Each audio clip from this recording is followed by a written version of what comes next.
Okay, good morning, everybody. Today we're going to talk about a couple more rules. I think the last two rules to expand our pretty much all but complete rule set for taking derivatives of functions. But before we talk about that, we're going to talk about the mid-course evaluation, as promised. So, and of course I forgot to bring my notes that actually described kind of my takeaways from this. So you people at home won't be able to see what's going on my screen. I haven't been able to figure out how to get the Google Form analytics to show up on the iPad, so sorry about that. But for everybody who's here in lecture, let's go through this real quick. So I was kind of trying to solicit some feedback about our class, about the pace of the lectures, availability outside of class, some of the policies that we've been having during class, and just look for any ways that you guys thought we could kind of improve the experience for everybody in the classroom.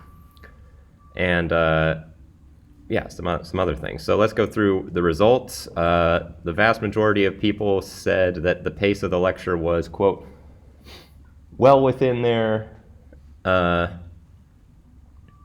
ability to follow, or in this category of being, I guess, somewhere in the positive. So 2 out of 5 being 1 out of 5 was well within my ability to follow. 5 out of 5 was well outside my ability to follow. Okay. So the information that I'm getting from this is that the pace of the lectures is okay so far. I do think that we should kind of continue to lean left this way, but I think we might be able to kind of redistribute this a little bit more towards the middle by doing a little bit more harder examples in class, because I do want to kind of address a comment below regarding that. The availability of the instructor outside of class is, okay, everybody said it's either satisfactory or completely satisfactory. Okay, so nobody told me that my availability outside of class is not working for them. So I'm going to keep my office hours where they are. If you have an issue with where my office hours are, then we can meet outside of those if you just send me an email. Okay, that's that. All right, yeah, this is another one that I was kind of, I don't know, I've been feeling kind of ambivalent about trying to get students involved during class. It's a little bit hard with, all of the COVID stuff, just because I'd love to be able to break you guys out into groups and say, okay, work with your partner right next to you, or, form a group of 4 and work on a problem, but we're not really supposed to do that this semester, so that pretty much leaves me with just the one option of ask for one single volunteer, and I feel like students are sometimes kind of scared to volunteer. And I don't know, I was kind of expecting people to say that they didn't like that, but seems there were a few people who kind of liked it. There was one person who didn't really like it too much, and then there were a lot of people in the middle who were like, it's kind of fine how it is. So that's telling me keep it how it is, maybe increase a little bit on some of the more group-focused class interactions, like thumbs up, thumbs down, and doing group 1, group 2, group 3, group 4, etc. Okay, so these were some of the comments on ways that people wanted to see the classroom experience improve. Let me zoom in. Okay, explanation of what things mean in formulas. Okay, slowed down a bit on the lectures. Okay, more examples. Extra credit, I'll think about it. Wish the class periods were longer. Me too. More interactive responses, or a name generator to call on people. I'm a little bit afraid of using a name generator. I think people really don't like that. Okay, more examples, wee bit slower. Sometimes the homework can take a while. People seem to like the thumbs up, thumbs down part. Okay, here's one thing. Making the homework attempts unlimited chances. I don't agree with this completely. I think that making it unlimited chances does give you a little bit of an incentive to just try to put in your first guess without ever really thinking too hard about it. And then do that maybe 5 or 6 times, and then you might be able to get through some of the homework problems without ever having to actually really think about them. So I'm not a fan of unlimited chances. However, I am open to increasing the number of chances that you guys have on problems, say from 3 to 5. Would that sound like a good improvement for the class? Okay. I think that ought to be able to catch more of the sort of small errors that are resulting on Wiley Plus. So I'll implement that change.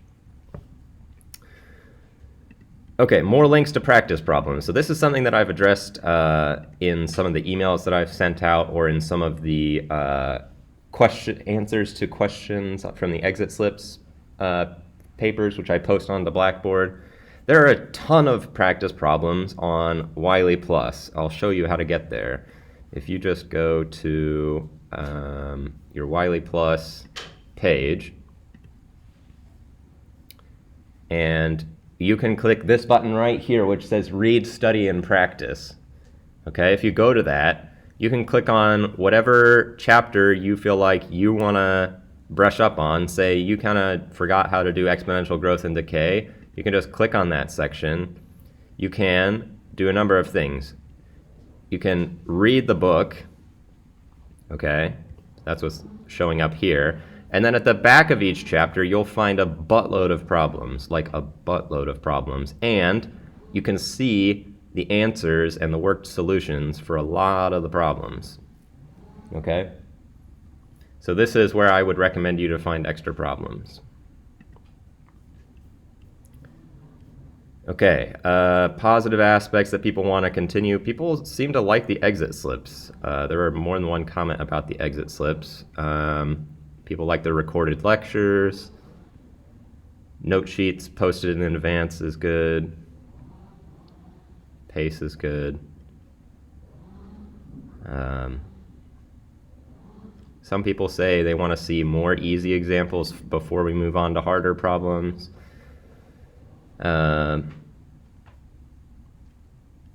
Let's see here. The exit slips help our grade. Yes, they do. Let's see, where was... Okay, this was a comment that I did want to address. For some of the harder topics, I wish we could go over more challenging problems in class, problems like on the homework. I actually really agree with this comment. I feel like oftentimes I don't have enough time to get to some of those harder problems that are on the note sheets. So I think what I may kind of start doing is budgeting out a little bit of time for myself at the end to go over one of the harder problems. That'll be at the expense of seeing maybe one fewer example of an easier problem, but I think it would be beneficial for the class if we do that harder problem, and the people who need to see extra homework or extra easy problems either stay after class or come to office hours. I think that's kind of the best solution for that. Less homework on Wiley Plus, although it probably does help. It does help, I promise. So I'm not going to alter that. All right, great. Any other feedback that anybody wants to voice at this time, or anything that you guys saw in terms of trends on this course evaluation that maybe I didn't take away from this?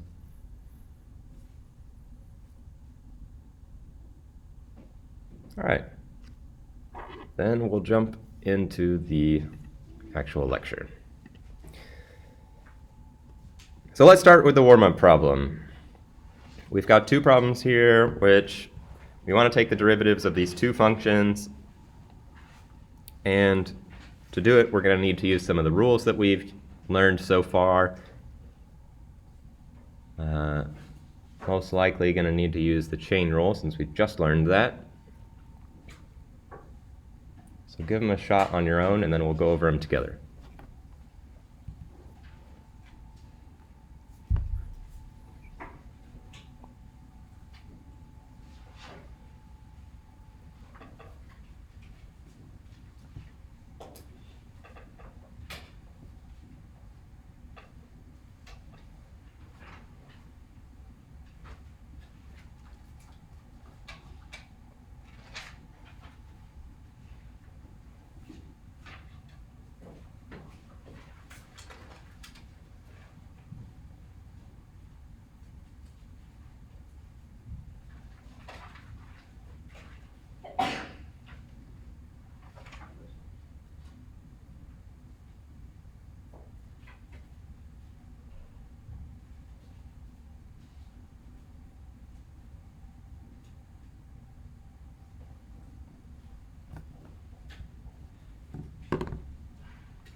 Please raise your hand if you've finished the warm-up problems.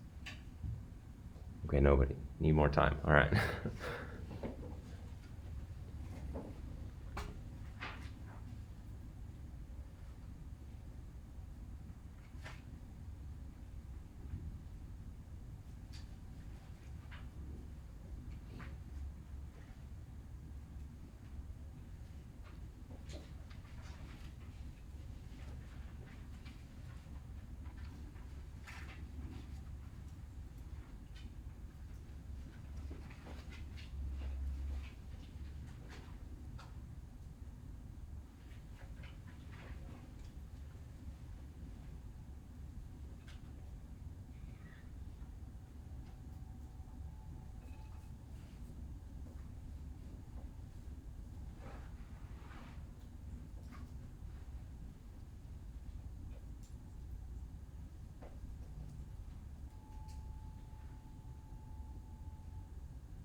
All right, let's try this again. Raise your hand if you think you have come up with some kind of answer to this problem, these problems.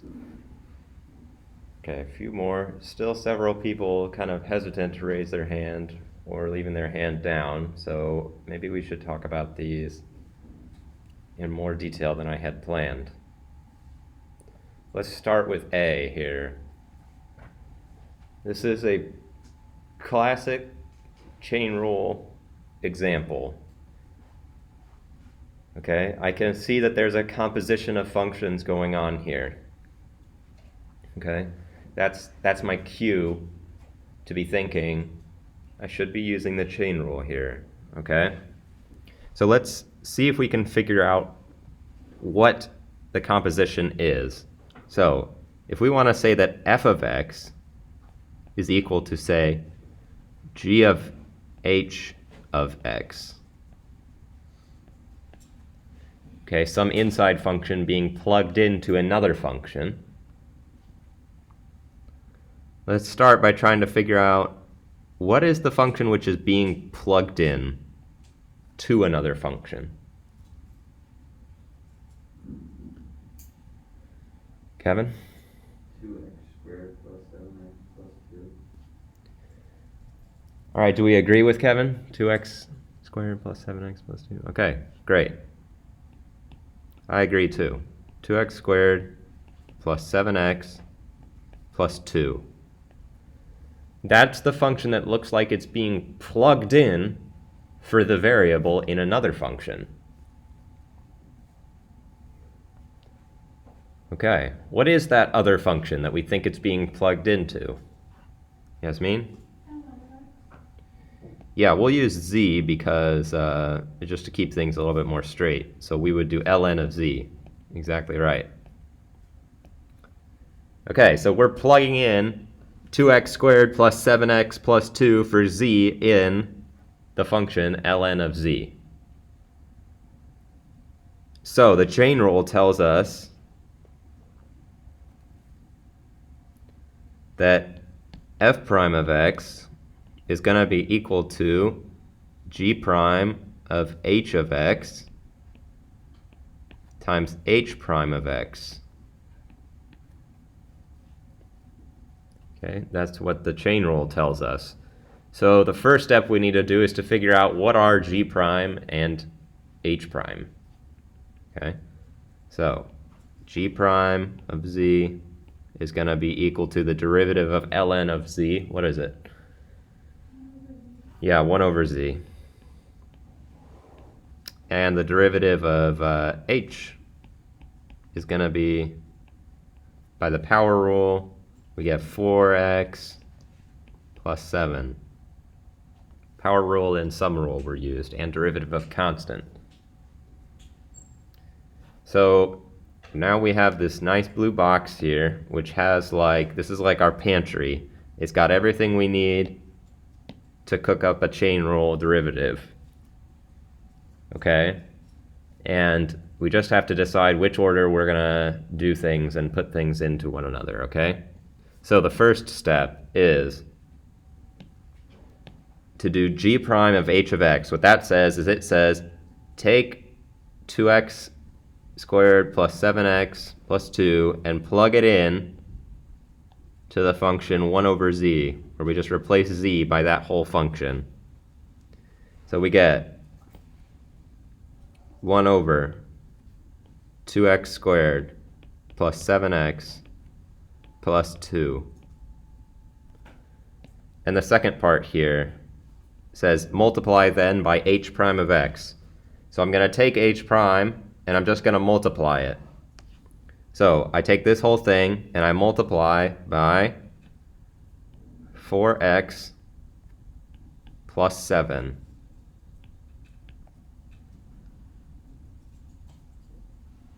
Okay, that's how I do a chain rule problem.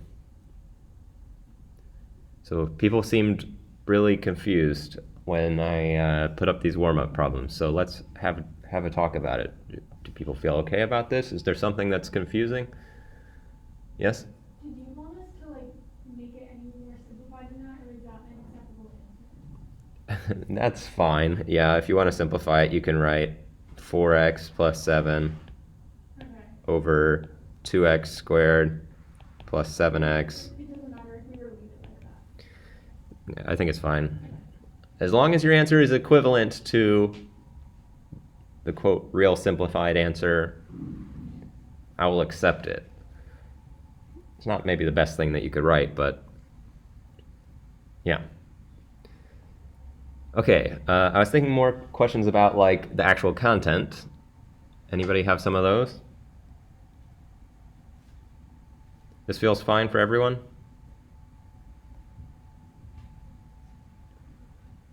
Okay. If it's not feeling fine for you and you're afraid to speak up during class, come see me after class or during office hours and we'll get you up to speed, okay? All right. Let's do this second problem. Now this is a little bit more complicated. We have a function being plugged into a function, but the function which is being plugged in is again a composition of functions. Okay, this is getting kind of wild now. So let's see if we can express g of t as, I don't know, h of k. First of all, this should be an x here. H of k of x. So let's just figure out what is the outside function h of z and the inside function k of x.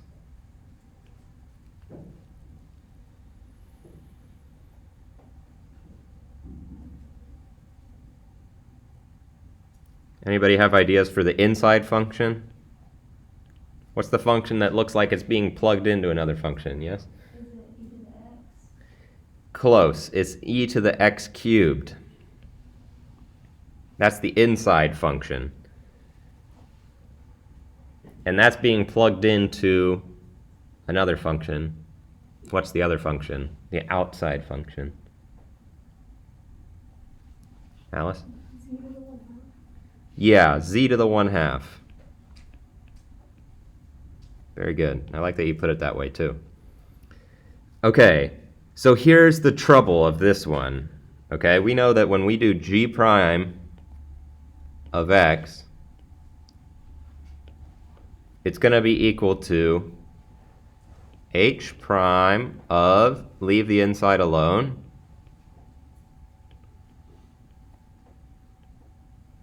and then we're going to multiply by the derivative of k. And therein lies the treachery of this problem, right? Because k is itself another composition of functions. We did a problem like this after class with some students last time. So k is itself a composition of functions. J, let's use m and n. How about that? We'll use m and n. M of n. No, I don't like m and n. Let's use, p of q of x.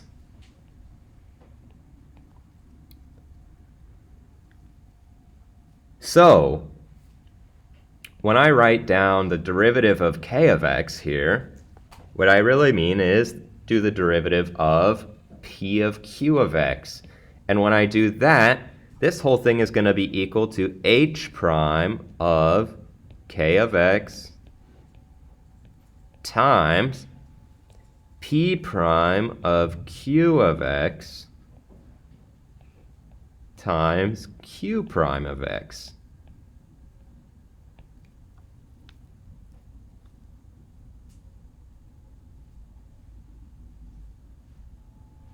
So I replaced the derivative of k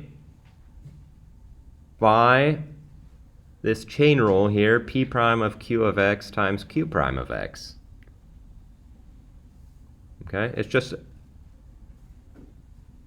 basically the way this is going is I did the chain rule, and then in order to compute the derivative k prime of x, in order to plug it into my chain rule, I had to use the chain rule again.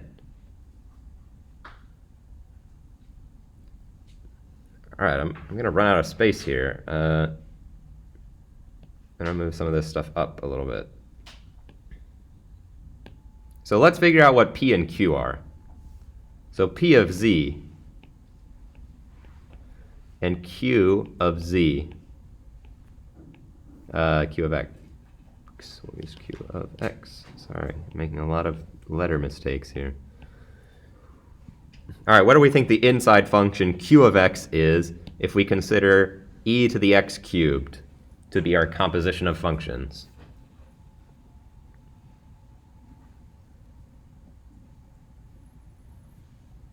Alice? E to the x. Close. That's going to be the outside function. And what's being plugged in for z?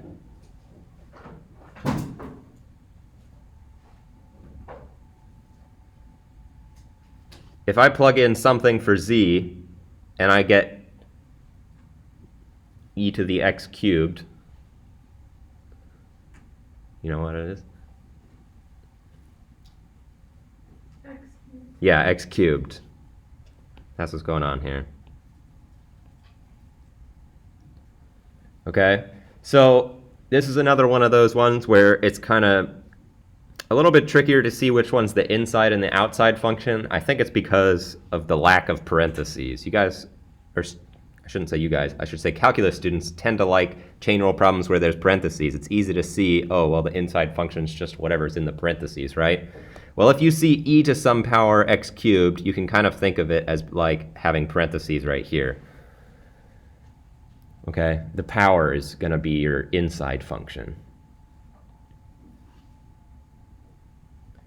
All right, so we compute p prime of z. That's the easiest derivative there is. What's the derivative of e to the z? e to the z again. And what's the derivative of x cubed? That's going to be 3x squared.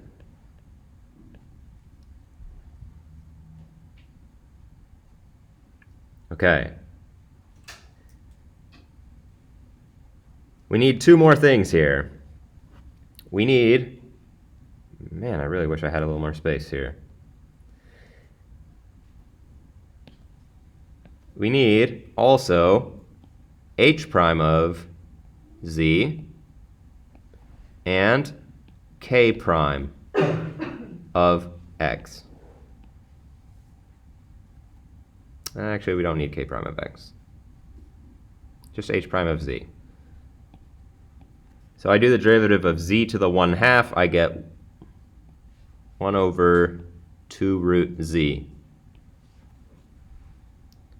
Okay, that came from the power rule. I got 1/2 times z to the negative 1/2. Moved the negative 1/2 power of z to the denominator.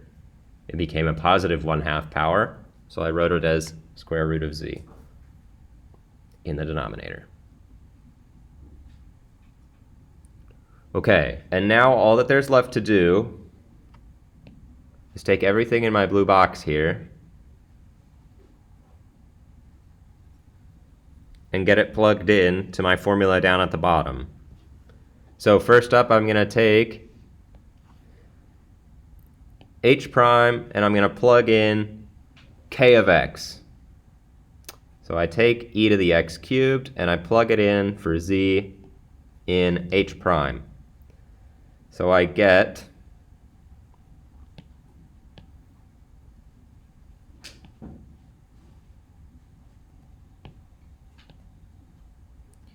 what do I get? I get 1 over 2 square root of e to the x cubed. Now I multiply by p prime of q of x. So I take q of x, that's x cubed, and I plug it in for z in p prime.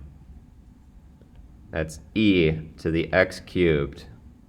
Now I multiply by the last thing, running out of colors, the derivative of q of x. So I get times 3x squared.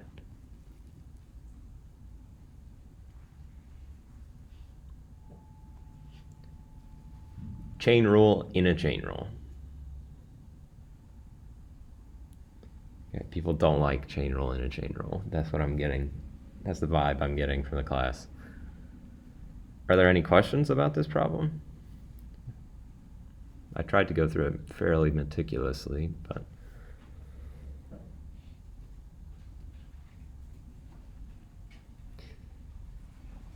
in practice, I probably wouldn't go through all this trouble of writing down f and h and k and p and q and all these functions. In practice, what I would probably do, add a page in here. Okay, in practice, what I would probably do is I would see, okay, f of x equals the square root of e to the x cubed. So f prime of x, well, I can tell that e to the x cubed is being plugged into the square root function. So I can just rewrite this first as e to the x cubed to the 1/2. The way I would do this in practice is I would write down, okay, I'm just going to treat whatever's on the inside here as x for the time being, and then I'm going to chain rule it out after. Okay, so the way I would write it down is like this. I would write 1/2, leave everything on the inside alone, and apply the power rule. Now, I know what needs to be written out here should be the derivative of e to the x cubed. And I might write it like this, so I'm extra sure what's the inside function.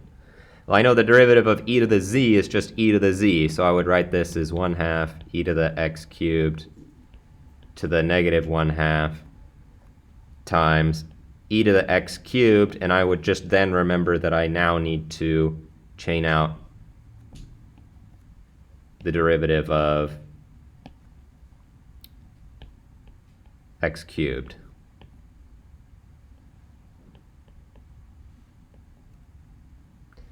And I would get 1/2 e to the x cubed to the negative 1/2 times e to the x cubed times 3x squared.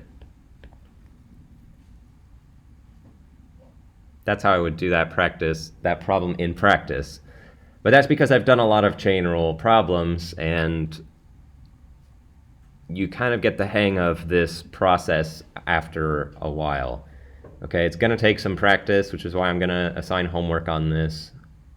I promise, once you do the homework, you will feel much more comfortable with this.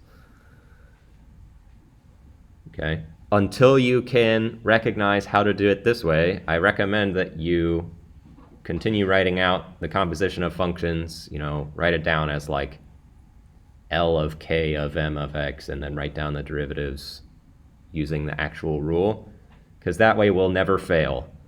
However, as you get more comfortable with the chain rule and start moving faster, things will start clicking a little bit better.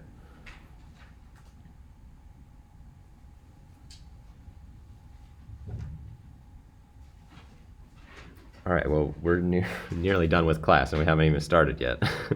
Okay. Well, let's see. Let me think about whether I really want to give you these rules or not.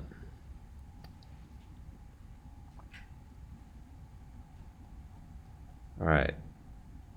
Screw it. We're going to go back and do more chain rule, because I think people are still confused about the chain rule. And we'll start in on product rule and quotient rule on Friday, okay?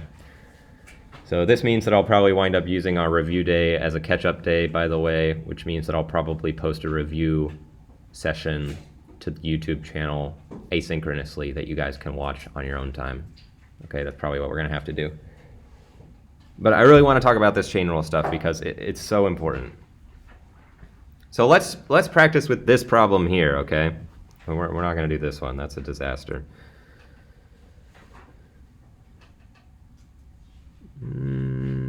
Actually, we are going to do that one. That one's good. No, we're not going to do that one. If you want to see this one, we did it in class, after class last time. We'll do A and C and D. Okay, so we have this table of values, and we're told that h of x here is a composition of f and g, okay? First we take our x value, we plug it into g, and then we take whatever we get from that and we plug it into f.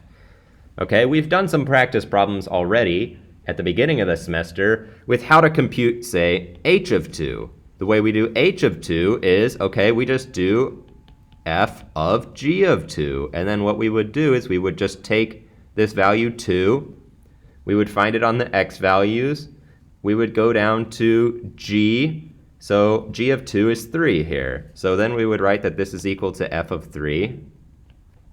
And then we would go to where we see a 3 on the x's, and then we would go down until we hit f, and we get 5. And that would be our answer, okay? That's how we did those problems before. So now we're going to use the chain rule and this kind of more complicated table to do something similar.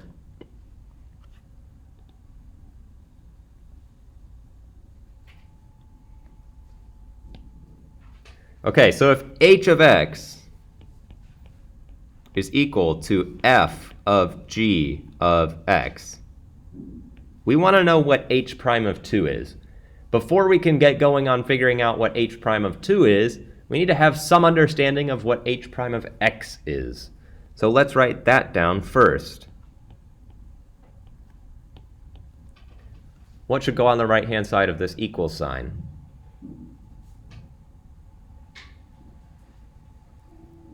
Looking for a formula involving f and g and some of the derivatives thereof. Yeah, Yasmin?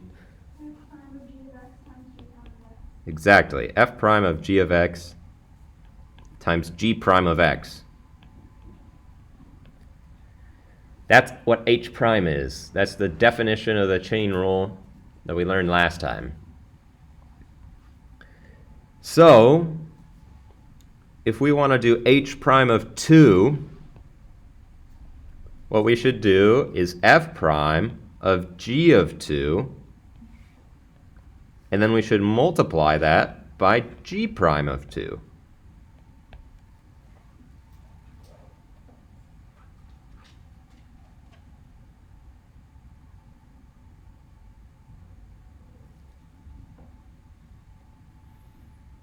Okay, that's what we should do here.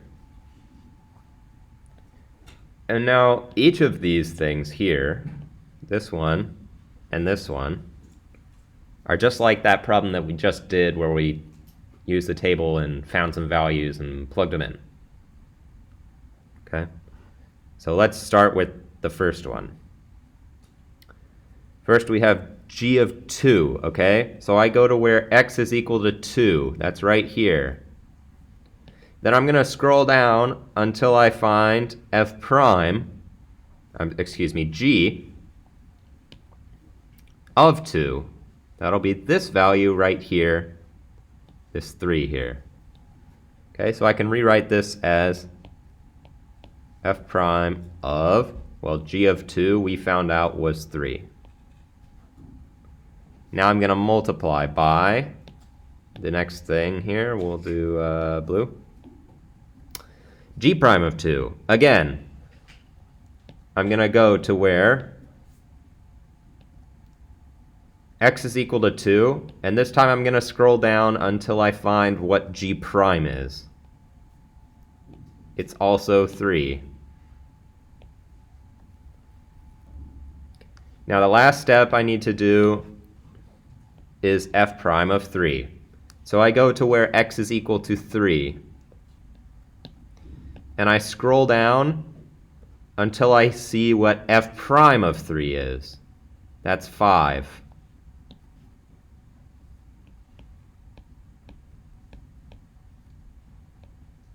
So my final answer is 15. Okay, this is using the chain rule.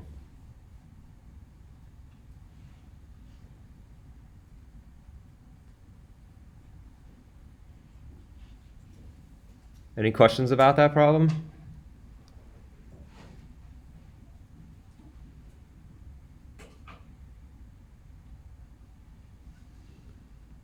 It's really okay if you guys have questions. I know this chain rule stuff is hard at first.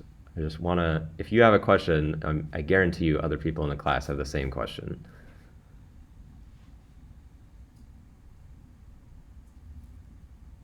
Nothing at all? Okay, we'll move on to D. All right, so now we've got a different function. H of x isn't just f of g of x.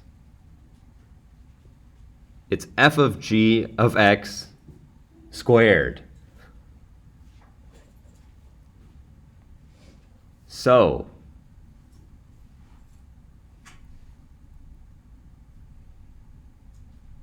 how many compositions of functions do I have here?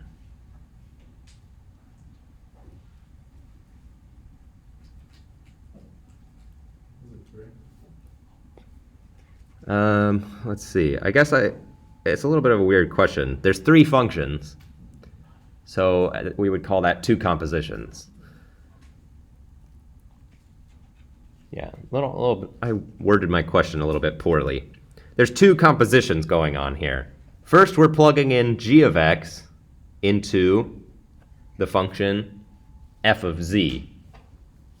And then we are plugging f of g of x into the function k squared. All right? That's what's going on. So, 3 compositions of functions. Okay? So this is like, let's call this P of f of g of x. So my question is, what is the derivative of this thing?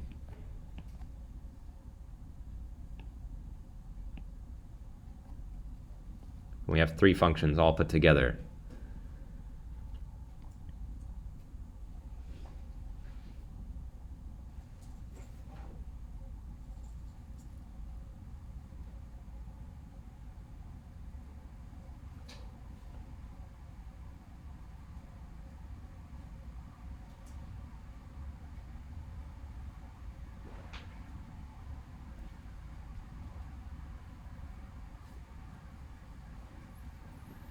What do we always do when we do the chain rule? First, we take the derivative of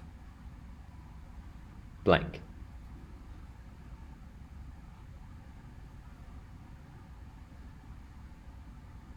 Outermost function or innermost function? Not the innermost, but the outermost.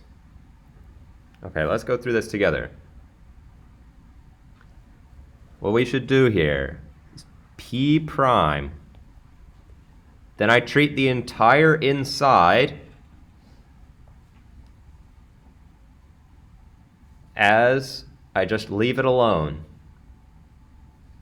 So what goes inside here will be f of g of x.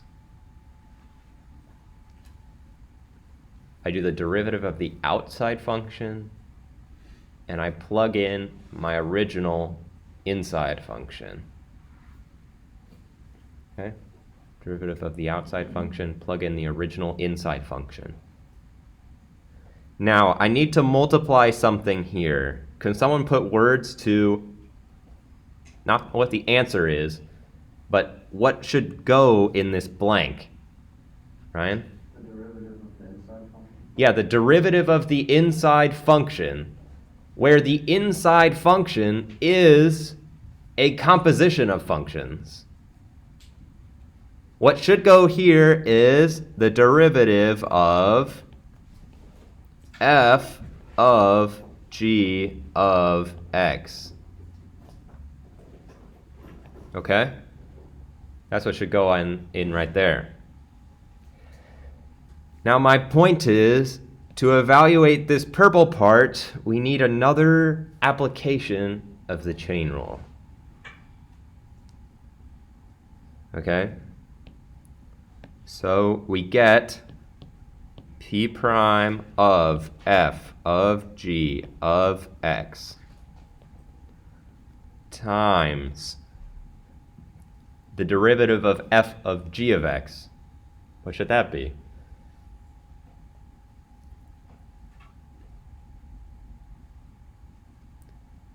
Kevin? Is it f prime of g of x times g prime of x? Exactly.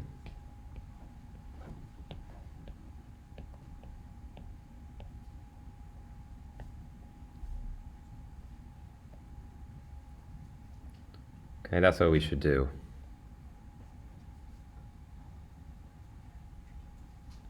All right. This is how we find the derivative of three functions being plugged into one another. Okay?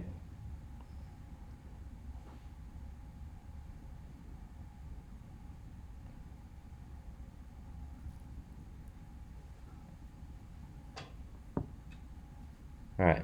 I think I confused Yasmin a little bit when I asked, what should we do first with the chain rule, right? And what I should specify is that this is different than the process which I gave at one point. This process here, where I said, first figure out what the inside and the outside functions are.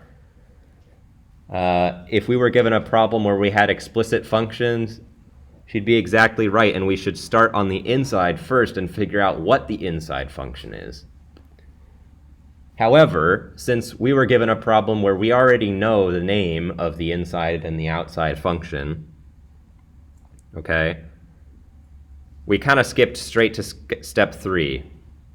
Okay, so what I want to do first is plug the inside function in for z in the derivative of the outside function.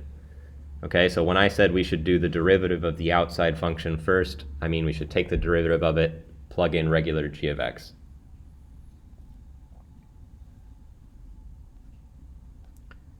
Okay, so let's finish the problem off. I'm gonna write it down here in blue. So if h of x is f of g of x all squared, then h prime of x will be, I do the derivative of the outermost function first, and I leave the inside all alone. I get 2, leave the inside all alone, f of g of x to the power 1 now, okay? So the power 2 came down front, we multiplied it, and then now the power is 1 less. What we need to do now is multiply by the derivative of the inside. We get f prime of g of x, and now we need to multiply by the derivative of that thing, which is g prime of x.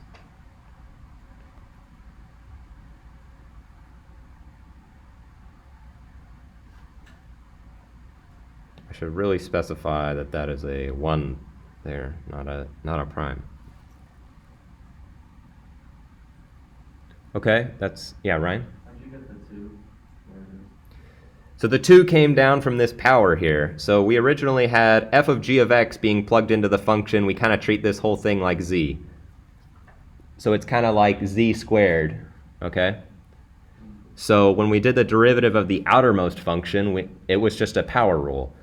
So this 2 here came right down front, and we decreased the power by 1.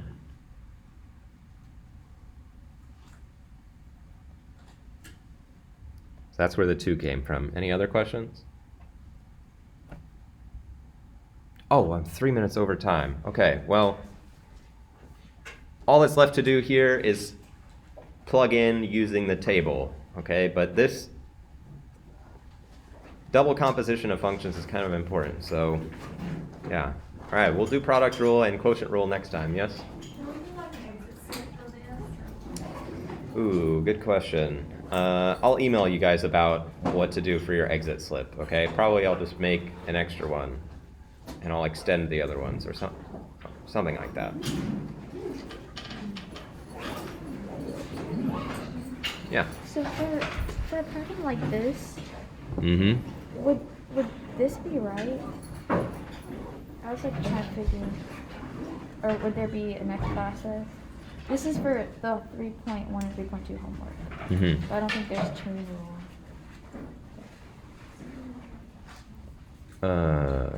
Hang on. Yeah, the chain rule is not needed for this problem. Okay, you're nearly there. So the square root of x to the minus 25 can be rewritten. If we do the square root of x to the negative 25, we can write a square root as a power. What's the power? 1/2. Yeah, so we can rewrite this whole thing as x to the negative 25 to the power 1/2, right? Mm-hmm. If I take some number x to the a, and I take that whole thing to another power b, what do I do with the powers if I want to You simplify? multiply them. Yeah, you multiply them. So what do I get for this? I get x to the 25 over 2. negative Wait, 25 negative. over 2. Okay.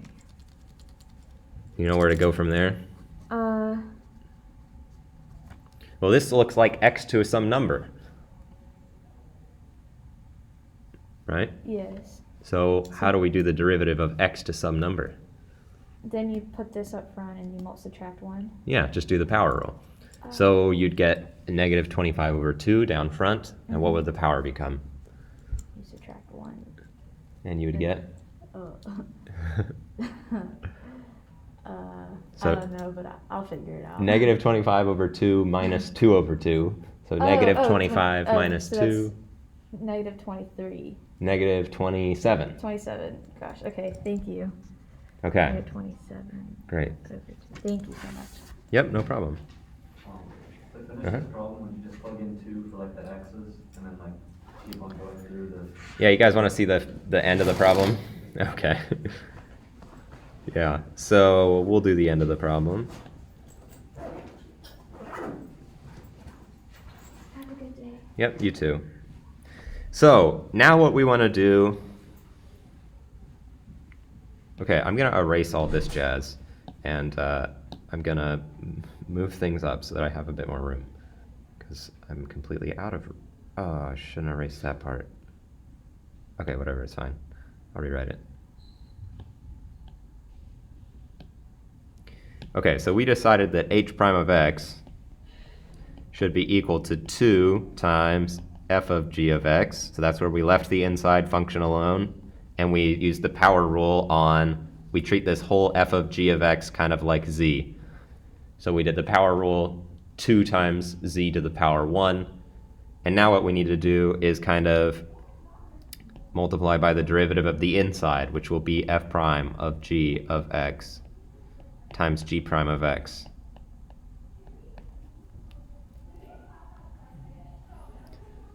Okay, so now we need to figure out what is h prime of 2. Well, it's going to be equal to 2 times f of g of 2 times f prime of g of 2 times g prime of 2. So let's start with 2 times f of g of 2.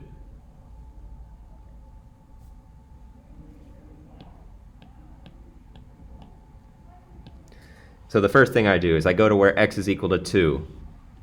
I follow down the table until I find out what is g of 2. Okay? Now I need to plug that into f. So I take that 3, I go to where x is equal to 3, and then I scroll down until I find out what is f evaluated at 3. That's 5. And now I need to multiply that number by 2, and I get 10. Was that part too fast? Everybody's okay with it? Okay. So now for the next part, we'll do it in orange. F prime of g of 2. First, I go to x is 2. I scroll down until I find out what is g prime when x is equal to 2. It's 3. That tells me what the x value should be when I plug in 2. So this came all the way around to here. And we got 3, and now we need to scroll down until we get f prime of what 3 is. Why would you do g prime? What did you do? Oh, thanks. Yeah, it should have been regular g. So this whole thing is wrong. Okay. I should have gone to 2, and I should have gone down until I found what is g of 2. And then I should have taken that and plugged it in as my x value, and then found out what is f prime of that x value. It's 5.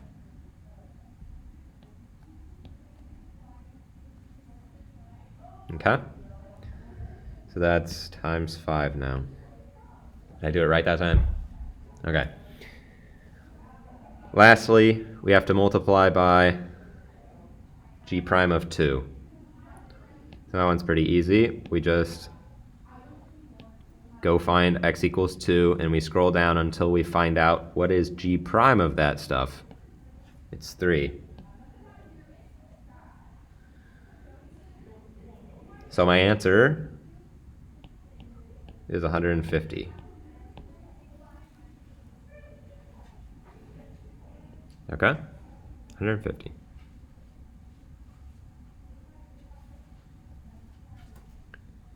So yeah, this whole stuff is just about applying the chain rule more than once.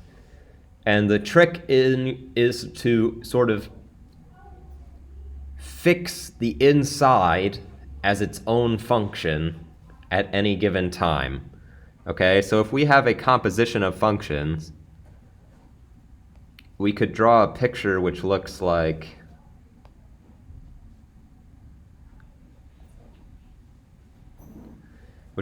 this, right? We have one function, and then we have another function, and then we have yet another function. Okay, so x goes into here, then out comes, so say we have f of g of h of x, for example. Then goes h of x, and then we plug the h of x into the g function, and out pops g of h of x. And then we plug all of that crap into the f function, and out pops f of g of h of x. Okay, that's what's going on here. And the trick that, or the skill that's really important to have, okay,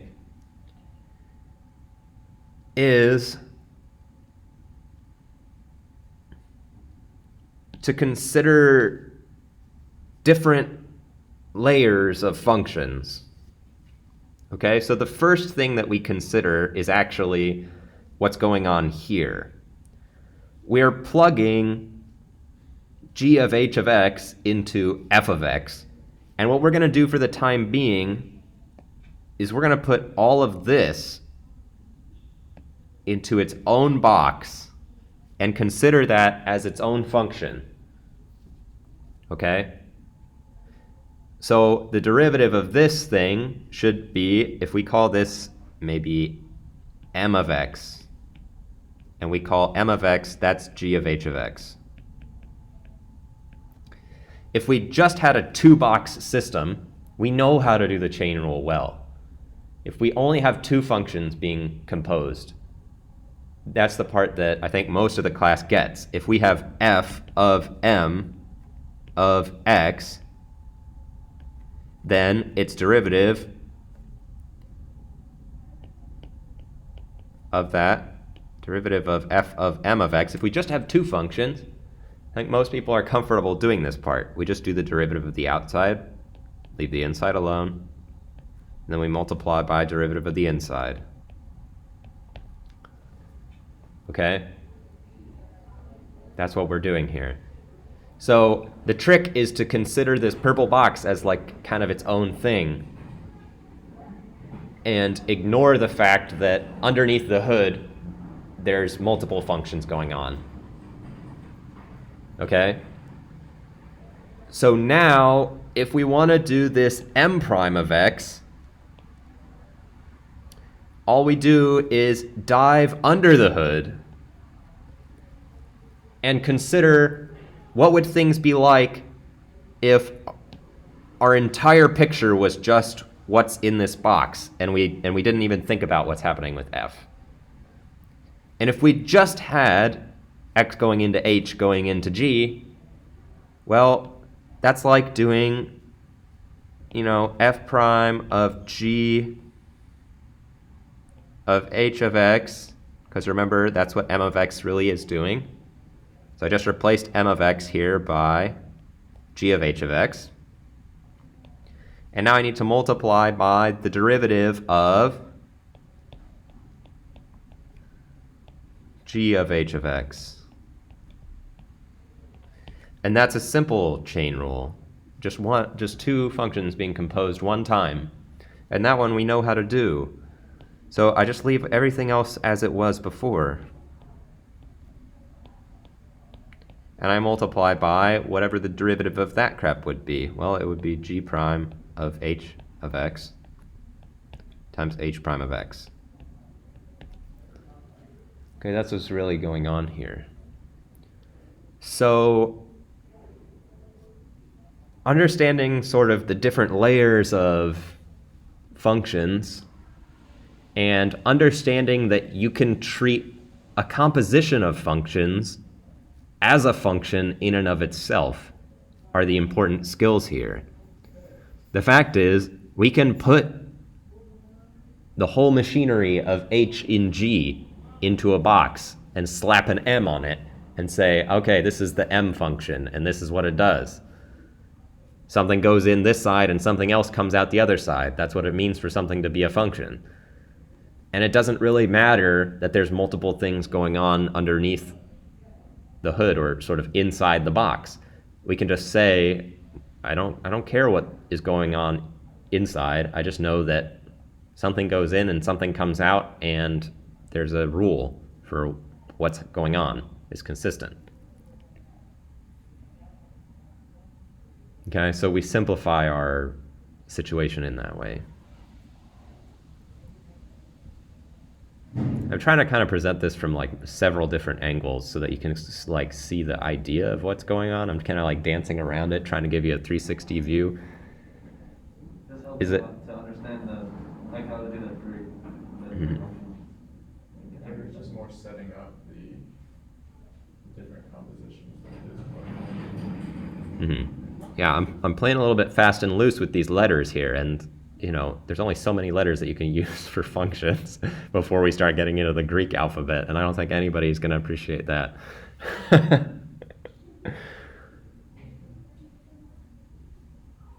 So yeah, that's basically what's going on here. So one last time, if we have f of g of h of x, the first thing we do is the derivative. You know what? Let me color code this.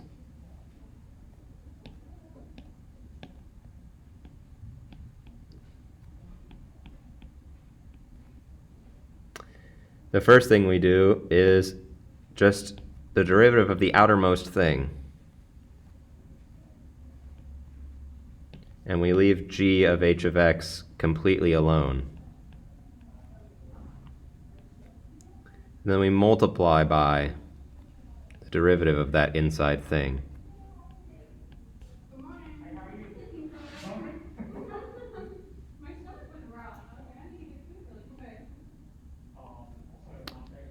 So this all will be like f prime of g of h, messing up my color scheme, g of h of x, multiply by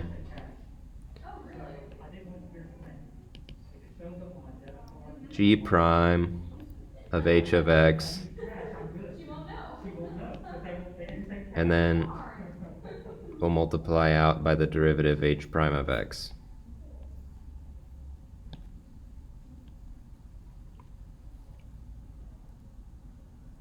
Starting to make more sense now? The way we really are doing things is just to just don't even think about the inside at the start. Just do the derivative of the outside and keep everything that was on the inside the same. Okay, so let's do an example. Let's do ln of x cubed plus 17 to the fourth power.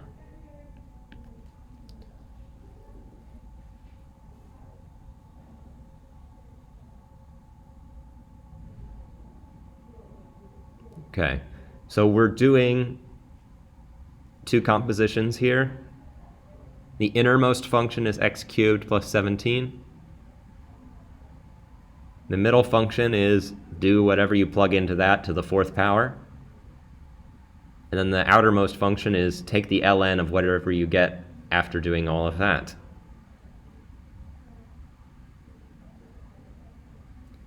Okay. So if we want to do the derivative here,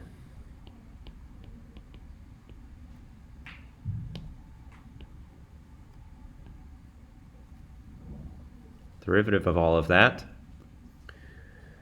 we start by leaving everything inside the ln alone and just doing the derivative of ln and plugging in all that stuff.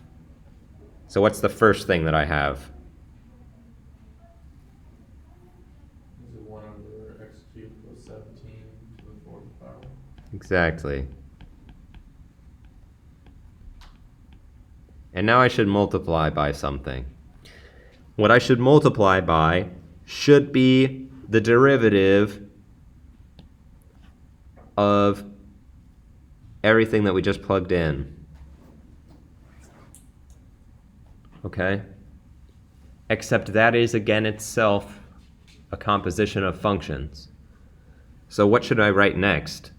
I have two more things to write. If you have to get going, you can get going. By the way, I'm not keeping you here. I want to write All right, what should we get next? Times. Wouldn't it be 4, then whatever's in the inside to the power? Yes, exactly. Now you're starting to get it. Okay, so that was, we did the derivative of the sort of outer function, which was z to the fourth, where we're plugging in x cubed plus 17. Okay, one last thing to do. What's the last thing I multiply by, Ellie? Exactly. Now you guys are getting it.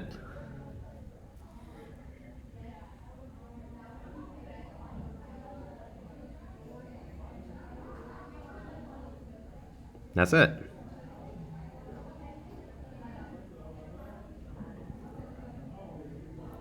So, look, there's a bit of a jump between talking about things in terms of f and g and h and then actually doing a real problem, you know?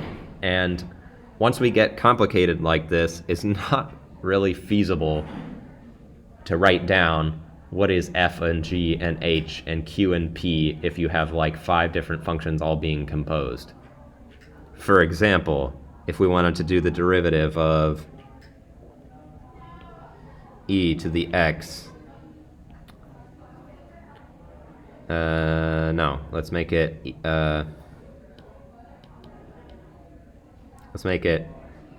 x squared plus 2 cubed plus 7 to the 5th plus x all to the 9th.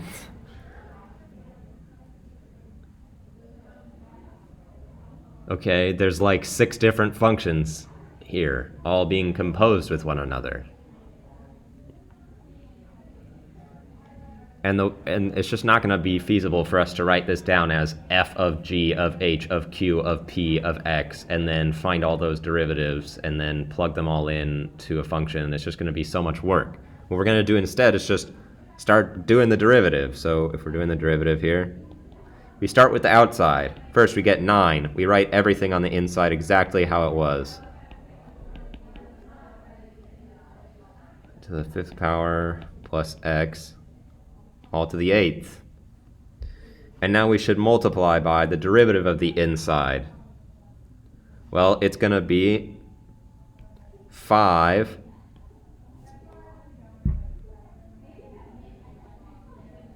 I missed a parentheses, I think. 5 times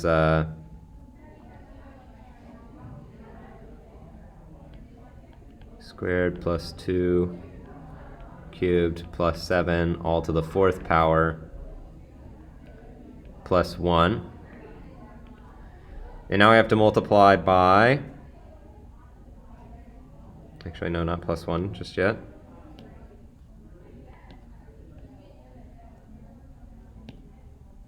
Plus 1, but we did a chain rule in here, so we got to multiply by the derivative of what was in there. So it'll be 3 times x squared plus 2 squared times 2x, another chain rule.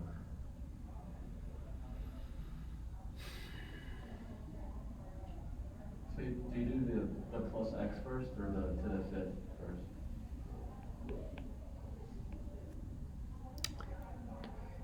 I'm doing the derivative of to the 5th first. So what we're doing the derivative of is now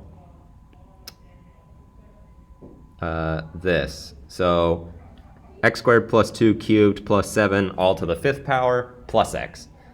So first I'm doing the derivative of the 5 times all that stuff to the fourth power times the derivative of what it was inside, which is this part here, which is 3x squared plus 2 squared times 2x plus 7. And then now I'm multiplying by the plus 1. And that's like right here. And now I'm done. So I had to use the chain rule like 6 times.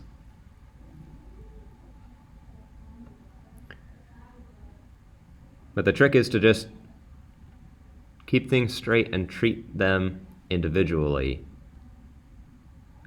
Treating lots of things as just one function when it's convenient, and then digging into what the derivative of that function when we actually have to start thinking about that. Okay? So if I have like ln of what is our problem? It was like x cubed plus 17 to the fourth power. My point is that when I just start this problem, I'm not going to worry about what is the derivative of x cubed plus 17 to the fourth power. The first thing I start worrying about is what's the derivative of ln, okay? And I don't really worry about what's going on with the inside until it's time to find out what the derivative of that is. And then I treat that as its own problem. Okay? If I got rid of the ln here, you guys would know exactly what to do. It's just that first I have to do this derivative of the ln thing and then write down the answer to the problem. So it should be 1 over whatever was on the inside, 17 to the fourth power. And then what I should write down in this blank should be the answer to the problem of what is d dx of x cubed plus 17 to the fourth. So don't start worrying about the answer to the second problem before you've written down the answer to the first problem, where you treat things in a more simple way. Okay? We just treat it initially as a composition of 2 functions, and then when it's time to do the derivative of the innermost function, then we start worrying about whether or not that's also a composition of functions. I think that's as clearly as I can explain it.